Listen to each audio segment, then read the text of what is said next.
That's what it is. I'm good with it.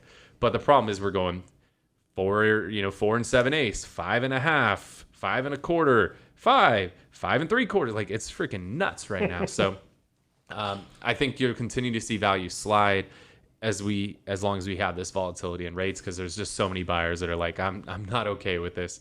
We talked in the last episode about high S's, and same thing here. High S's do not like volatility. So until we get stability, I think you're going to continue to see value slide.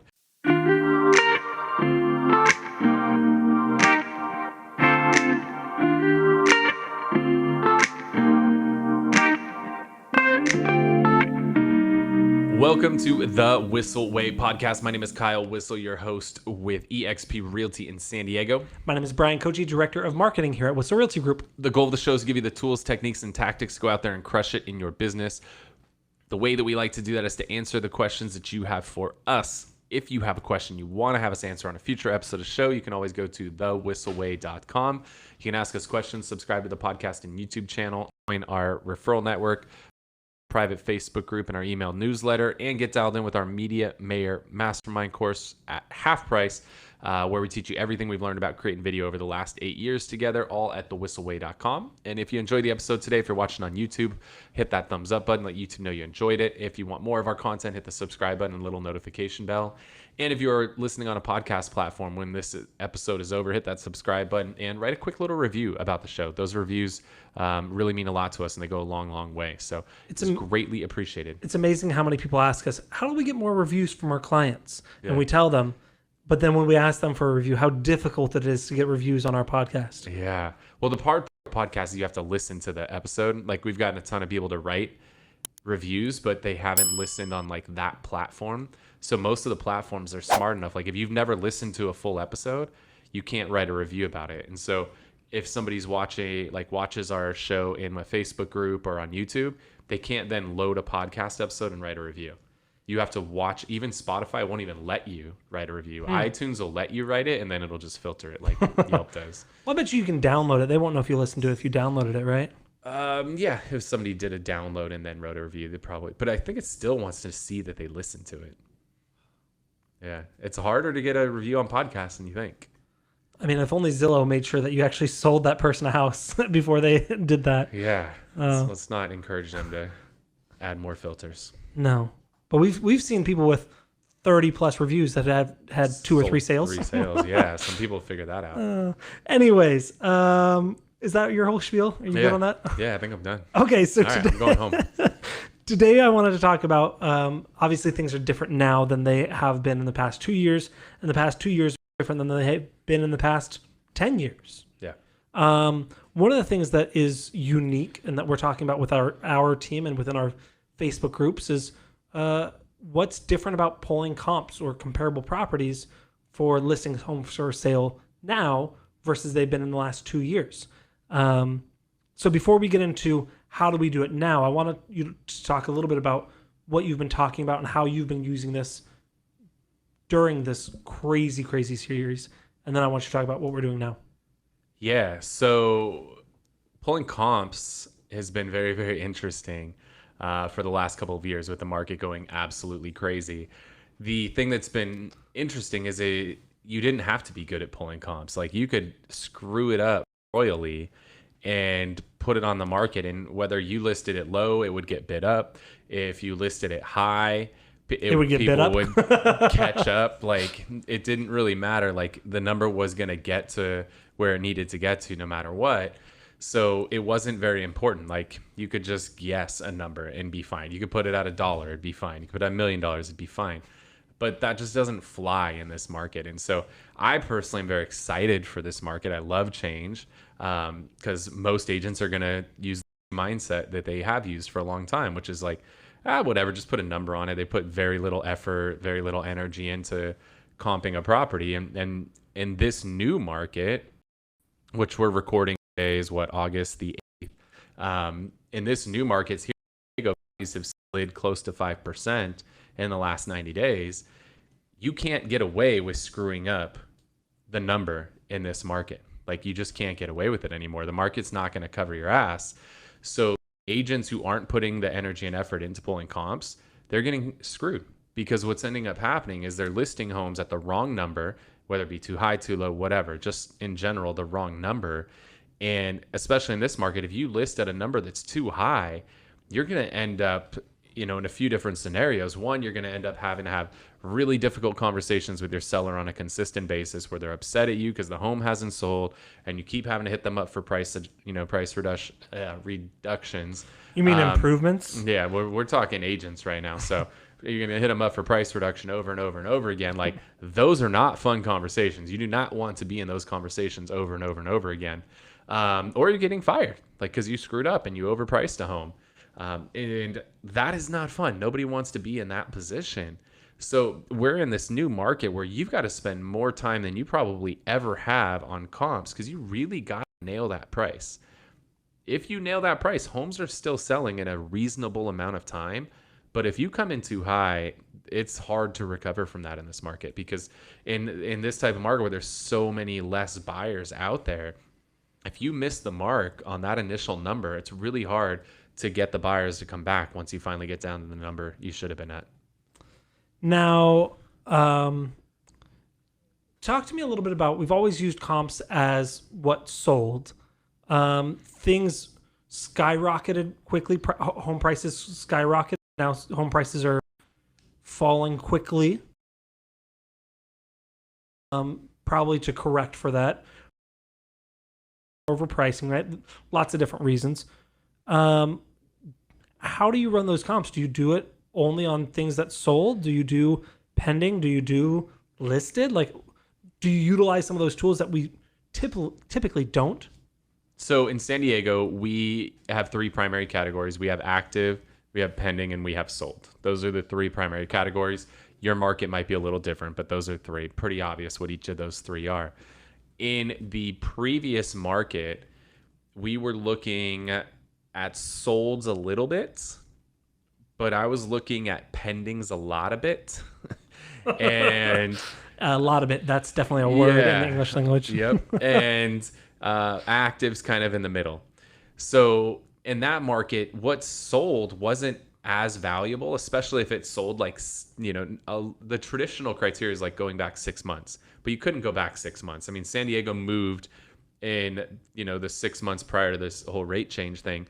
We probably went up 20+%. So you couldn't look at a comp from 6 months ago. It wasn't real. You had to look at, ideally 30 days, maybe up to 90 days. But then you had to factor in like 2% appreciation per month, and you were still missing the mark. So those solds were the least valuable. I think the pendings were the most valuable because you could see at what number did somebody offer, but then you had to call that agent because you had to find out how high above list did they go. Because you had no idea how crazy it went. But the pendings were really your best number because that was at this price, this got activity on this home, but then we got to try to find out how high above it did it go. And the further along somebody was in that escrow period, if they were past their contingency removal, a lot of times they would tell you what number they're going to close at. And so now that give you some insight because the comps, maybe say the last comp sold for $1 million, but the one that's pending is actually about to close for $1.05 million. So in that market, you knew $1.05 million was like the new floor, and then it was how high above that could I go.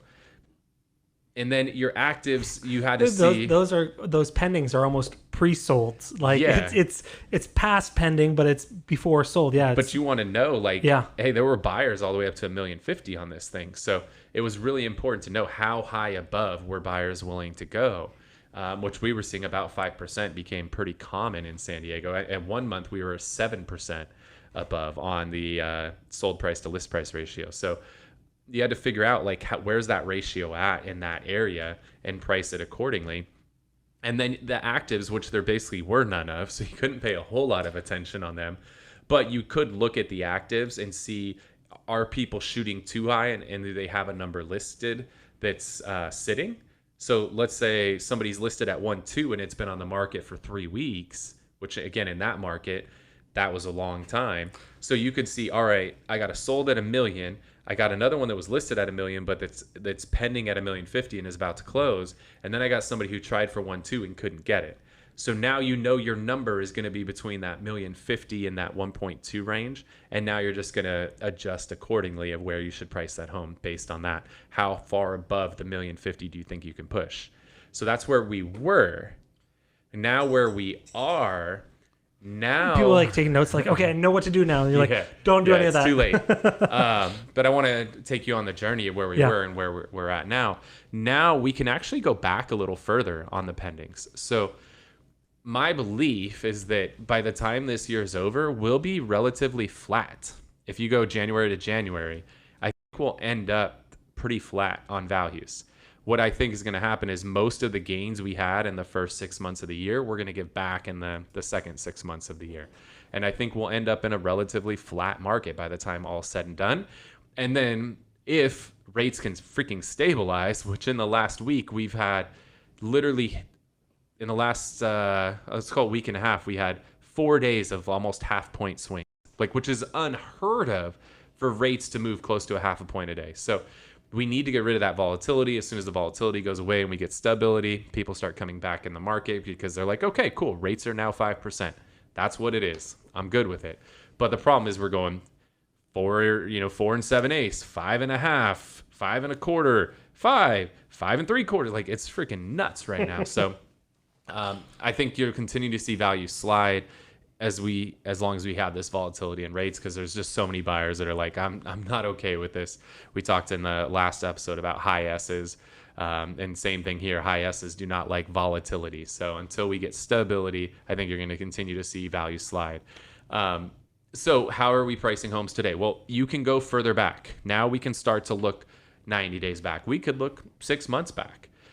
So we could see what stuff has sold for in the past, but now where those were kind of giving us our floor, those are now our ceiling number, because the probability of you selling above any other comp in this market is not very high. Now you could have that fluky, unique property, and I don't want to say it's impossible, but it's highly unlikely that you're going to set a record in this market.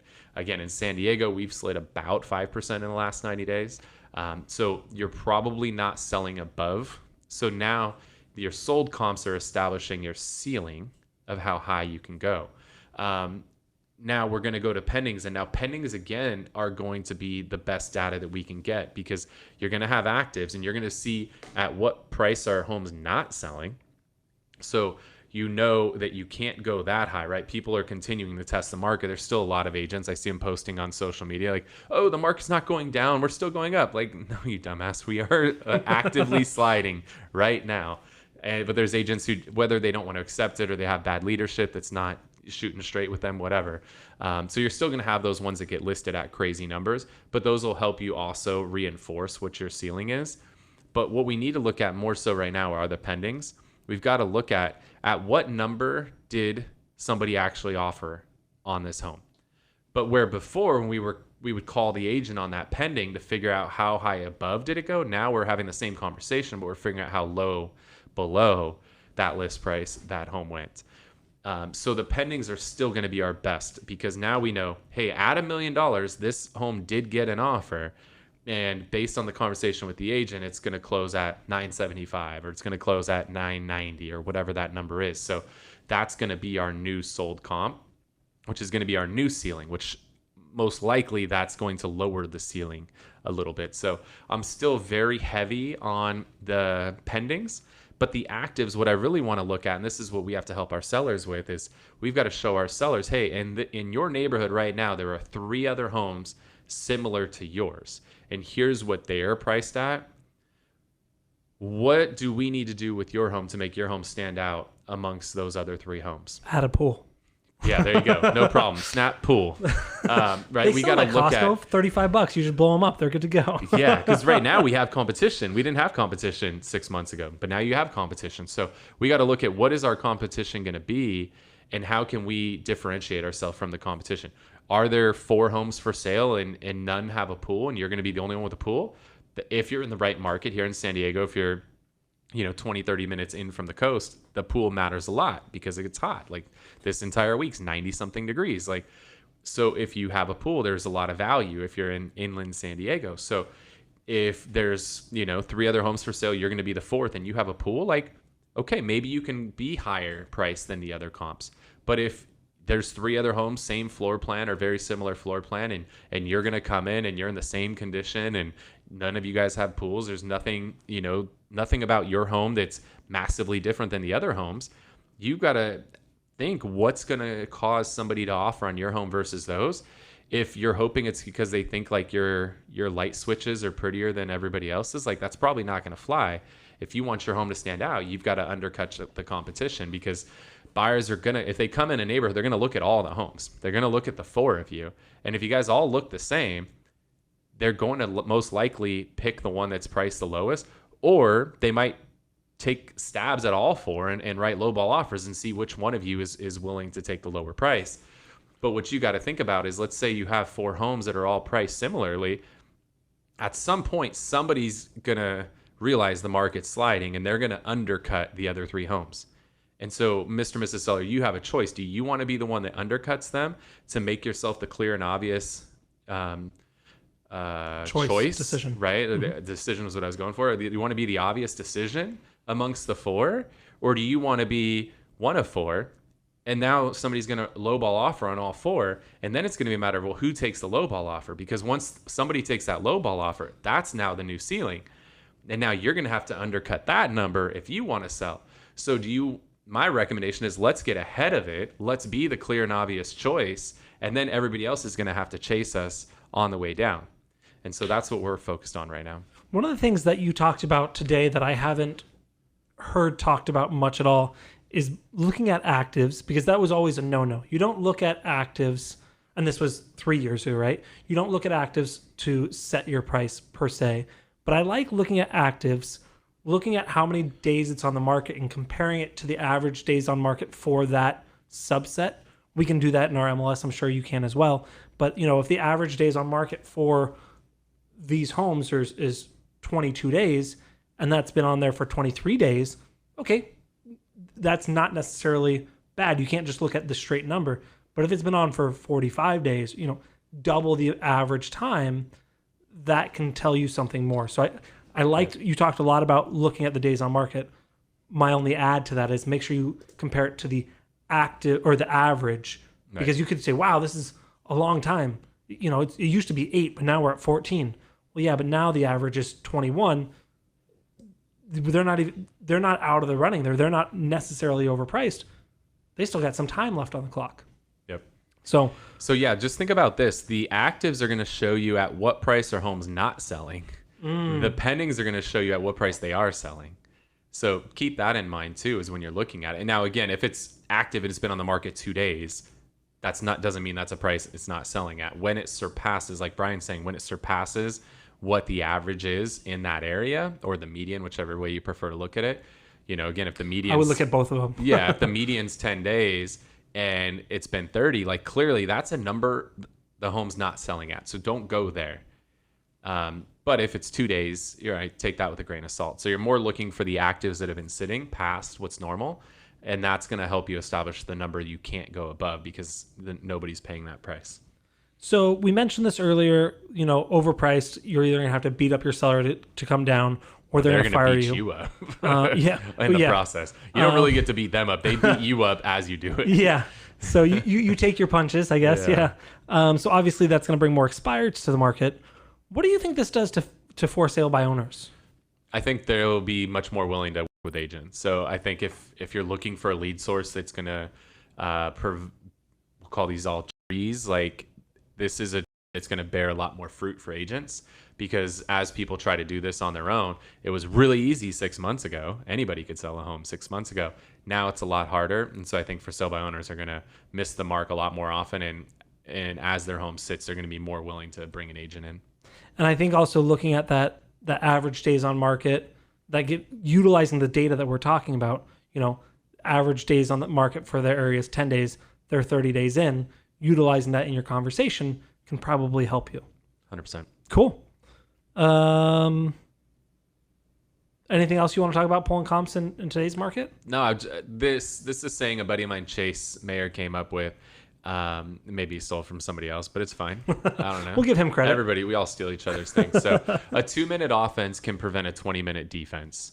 And if you could just spend a little bit more time on the offense with your comps, just spend a little more time pulling the comps, you can prevent being on the defense all the time and constantly having to have these conversations with your seller about lowering the price. So I would tell you, just spend a little bit of extra time up front right now nailing those comps. Really dig in. Look at the backyard. Like, is it have a view where it slopes down at the end of the yard? Or is there a hillside at the back and a house right above it that's looking down on you? Like, you can't see that easily from a map, and agents a lot of times aren't going to show that in the photos. So like, if you can, go drive by the comps. Like, when you're going to your listing appointment, try to drive by all the comps on the way to the listing appointment. Like, just spend a little more energy and effort right now on those comps. Call all the pendings and see where they're at, and a lot of times like, oh, I can't tell you that info. Okay, cool. Well, are you at this number? Like, you'd be amazed. They'll say, I can't tell you. And then you throw a number out there like, oh yeah, we're right around that. Pooh, why don't you just fucking tell me the number? But it's fine. You just got to play the game. So spend some more time on the comps, and it's going to pay dividends because that extra little bit of offense prevents a whole lot of defense. Cool. I like it. Sweet. Yeah, that's all I got. All right, cool. Well, hopefully you guys got a lot of value out of that. If you did, if you're watching on YouTube, hit the thumbs up button, let YouTube know. If you want more of our content, hit the subscribe button and a little notification bell. If you are listening on a podcast platform, when you finish up with this, hit that subscribe button and write a review for us. Those mean a lot, so we'd really, really appreciate that. And if you want to ask a question, have us answer it on a future episode, you can go to thewhisselway.com. You can also subscribe to the podcast and YouTube channel. You can join our Facebook private group, our referral network, and our email newsletter, and get dialed in with 50% off on our video content creation course called the Media Mayor Mastermind, all at thewhisselway.com. Before we wrap today, we always like to finish with something we call the Whissel Widget of the Week. This is something we utilize in our business. It saves us time, makes us more money, or just helps us have more fun. What do you got, Brian? So this widget is actually something we've talked about in the past, but I wanted to talk about it again because we got a question about it from Chris Clay. And Tom, do you remember, did he ask this on the website or? I submitted a question. Yeah, Chris Clay submitted this on thewhisselway.com. There's a section there for you to ask a question. And he talks about, so he's a new solo agent, has built out a pretty good tech stack. He's utilizing FUB, but he realizes he needs text and ringless voicemails on top of that. And basically goes on to say he's got some lead sources. I wanted to kind of chime in here and let him know, because he asked about a couple different options. We're using call action. We've been using this for years. One of my favorite things about call action is actually the owner, Jesse. Not only is he intelligent, but and seeing things forward, but he's also very open and willing to listen and grow. Through call action, we can do all sorts of things. We can send photo, obviously the text messages. We can send photo text. We can send GIFs. We can send V-cards, ringless voicemails. We can do a bunch of things there. I've also mentioned this before. I love their custom field. What are the custom fields? But basically you can send it at 9 a.m. and you can say good morning, but if you send it at 2 p.m. it says good afternoon. So they've got kind of a unique thing there, which they probably added on from somewhere, but I haven't seen it in other places, so I like that a lot. Merge fields is the word I was looking for. Yeah. But yeah, we're big fans of call action, and we utilize call action built into FUB, which connects very nicely. And then I believe we also get a lot of our messaging from Hatch Coaching. Is that right? Yeah. So Jesse has a lot of plans built in. So Jesse's the owner of Call Action. He has a lot of really good plans built into the system, but then you can also get plans from other people. With Eric Hatch is a buddy of ours out of Fargo, and they have some campaigns that we've had really good luck with that we plugged into the Call Action system. So yeah, that's my widget, is basically in answer to Chris, in answer to your question, Call Action. Cool. The one I want to share, if you're anything like me, you probably buy a lot of shit on Amazon, or your significant other does. I come home every day, I feel like there's like a new mountain of Amazon boxes. I found this tool that's really cool to help you not buy dumb shit on Amazon. I already don't want to listen to this. I like buying dumb shit on Amazon. So I don't know if you know this, but there are so many fake reviews on Amazon. It's ridiculous. The amount of fake reviews, especially on anything electronics related, is insane. A lot of people have figured out ways to hack. I mean, you got to realize half your products are coming from, places like China, where there's so many hackers and shit in there. And so they're finding ways to come in and get all these fake reviews on their products. So you're like, oh my gosh, this has like 800 reviews. I should totally buy this. Guess what? Or 32,000. I'm Yeah, like, bro, those come are on. actually the worst. So this system will actually, you just take the URL of the product you're looking at, paste it in, and it will tell you how legit the reviews are on that product. So it'll say, here's what the Amazon rating is, but after we adjust for all the fake reviews, here's what it really is. And it gives it a score between A and F, so you could realize how like fake the reviews are on the product. And the website is called Fake Spot, FAKESPOT. So you just take the URL, paste it in there, it'll tell you like if this is like a legit product that has good ratings and they're real ratings, or this has 30,000 reviews and they're all fake as shit. And so I've seen ones that have 20, 30,000 reviews, and it'll be like, there's not even enough real reviews to tell you these are all fake. It's an F. It's pretty crazy. So this will help you not buy dumb shit. Now you can still buy dumb shit you don't really need, Yes. but this will help you not buy dumb shit that doesn't work. Okay. It's fine. Buy dumb shit. It's fine. You work hard for your money. Let's go. To add on to that, There's a plugin for Chrome. there's a Chrome extension. There's Yeah. a Chrome extension. And so now you don't even have to copy and paste. It'll just show you right there what the reviews, and it works for other websites too. I don't remember all the other ones, but obviously Amazon's the biggest, but there's a lot of other websites that it also works with. So fakespot.com. I hope that helps you guys. Sweet. Awesome. Well, I hope you got a ton of value out of the show today. Again, I'm Kyle Whissel with eXp Realty in San Diego. Follow me on Instagram at Kyle Whissel. I'm Bryan Koci. Thanks so much for tuning in, and we'll see you next week. Later. Wait. Before you leave, I want to share some more tips and tricks that we're using in our business to take it to that next level. Just click right here. And don't forget to subscribe. Click right here.